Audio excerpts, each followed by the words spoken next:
భారత మాతా की జై, భారత మాతా की జై, భారత మాతా की జై. ఈరోజు ఒక మిక్స్డ్ ఫీలింగ్ తోటి ఇక్కడికి వచ్చాం. సినిమా విడుదలైన సందర్భంగా మేము చాలా ఉత్సాహంగా రావాలనుకున్నది వెనకాల ఎక్కడో మన దేశం గురించి మన సైనికులంతా అక్కడ పోరాడుతుంటే మనం దీన్ని సెలబ్రేషన్గా చేయకూడదు, కేవలం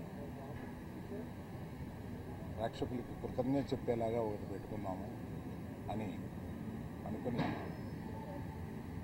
కేవలం మా సపోర్టు ఈ సందర్భంగా సైనికులకి, దేశం గురించి పోరాడే వారికి మేము కేవలం ఇక్కడి నుంచి మద్దతు కాకుండా ఈ సినిమా నుంచి వచ్చిన కలెక్షన్స్లో కొంత భాగం మేము మన పోరాడే సైనికులకి, రక్షకులకి ఇద్దామని చెప్పి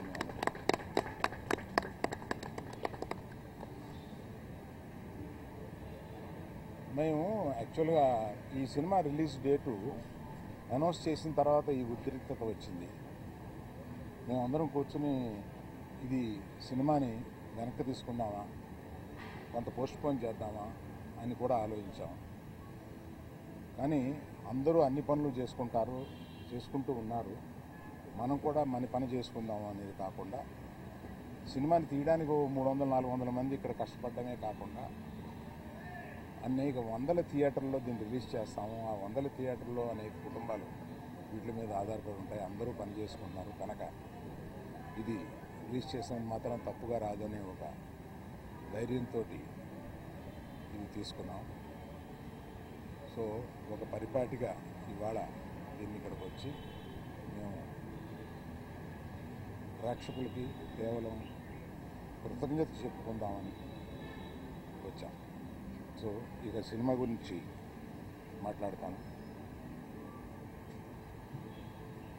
ఈ సినిమా చాలా ఆహ్లాదకరంగా ఉండడానికి మొదటి నుంచి ప్రయత్నించాము.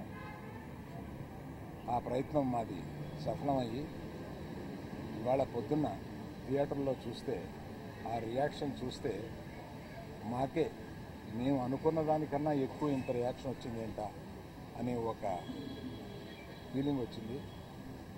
అందుకని అటువంటి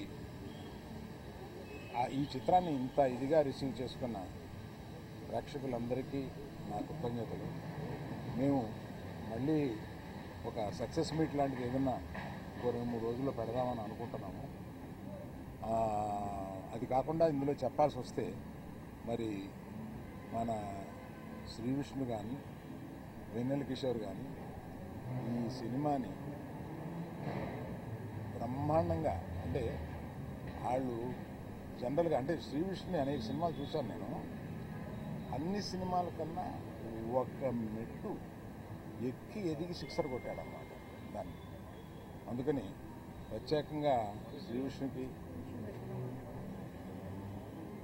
కొంచెం ముందు చెప్పాలి కదా అన్నారా? నీకు వినపట్టలేదా? ఓకే.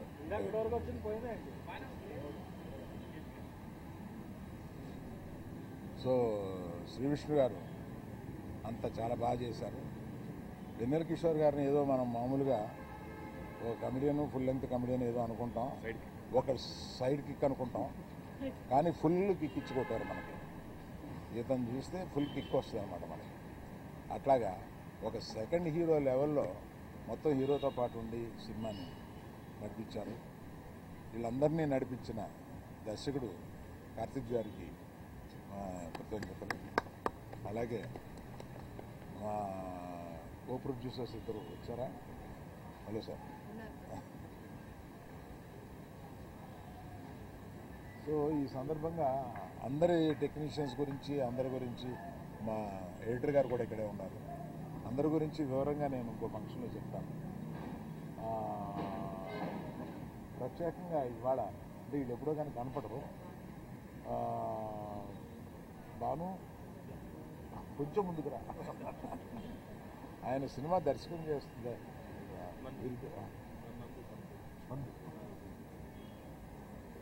భానువాడి నందు వీళ్ళు ఒక ద్వయం. వీళ్ళకి సినిమా ఆయన కథ చెప్పినప్పుడు వీళ్ళిద్దరిని పిలిచి దీన్ని కొంచెం పాలిష్ చేయండి అమ్మా అని అడిగాం.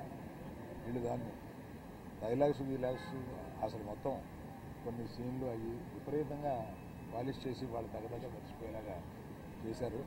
ఫ్యూచర్లో వారి సినిమా దర్శకత్వం చేస్తున్నారు మన రవితేజ తోటి,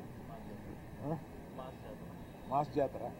సో అది కూడా సక్సెస్ అవ్వాలని కోరుకుంటున్నాను. సో మేజర్గా ఇది నేను దూరంగా ఉండి దీన్ని నేను వాసు కలగ చేసుకోకుండా ఈ సినిమాని తీసిపెట్టామా అని ఒక చిన్నపిల్లల్ని స్విమ్మింగ్ పూల్లో తోసేసి పూర్తిగా స్విమ్ చేస్తుందో లేదో అన్నట్టుగా ఈమెకి ఈ సినిమాని అప్పచెప్పాము. బ్రహ్మాండంగా తీసిపెట్టింది. నేను సమర్పుడుగా మాట్లాడుతున్నాను కానీ నిర్మాతగా ఈవిడ మాట్లాడుతుంది.